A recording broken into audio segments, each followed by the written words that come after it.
साल 2019 के लोकसभा चुनाव में डिंपल और राहुल दोनों को ही करारी हार का सामना करना पड़ा था। जहां डिंपल यादव कन्नौज सीट से हारी थी तो वहीं राहुल गांधी अमेठी सीट से हारे थे। इस बीच अखिलेश यादव ने दोनों की ही हार पर अपनी अपनी राय रखी और केशव प्रसाद मौर्य पर बड़ा निशाना साध दिया। दरअसल जैसा कि आप जानते हैं, यूपी में अमेठी और रायबरेली पर सपा अपने कैंडिडेट नहीं उतारती। उसको लेकर अखिलेश यादव ने अपनी स्थिति स्पष्ट की।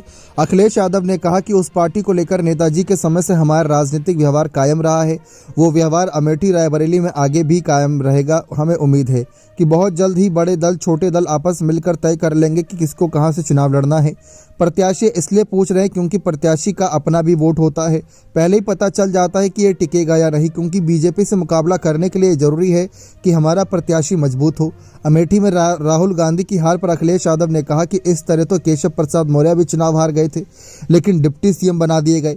लोकतंत्र में हार जीत तो चलती रहती है, बहुत से लोग हारते हैं। डिंपल भी चुनाव हार गई थी, फिर वो निर्विरोध जीत गई।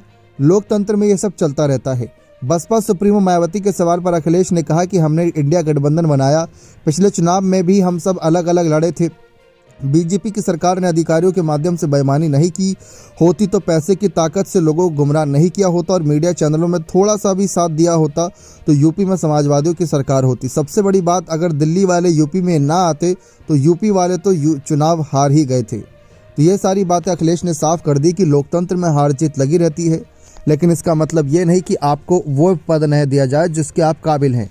तो राहुल गांधी को लेकर भी उन्होंने अपनी स्थिति स्पष्ट करी कि राहुल हार गए तो क्या हुआ, हो सकता है कि हार के जीतने वाले को सिकंदर इस बार कहा जाए। डिंपल यादव पिछली बार चुनाव हार गई थी, तो इस बार ऐसा ना हो, ऐसा ना दोहराया जाए, इस बात का ध्यान सभी बड़े नेता ध्यान में रखेंगे।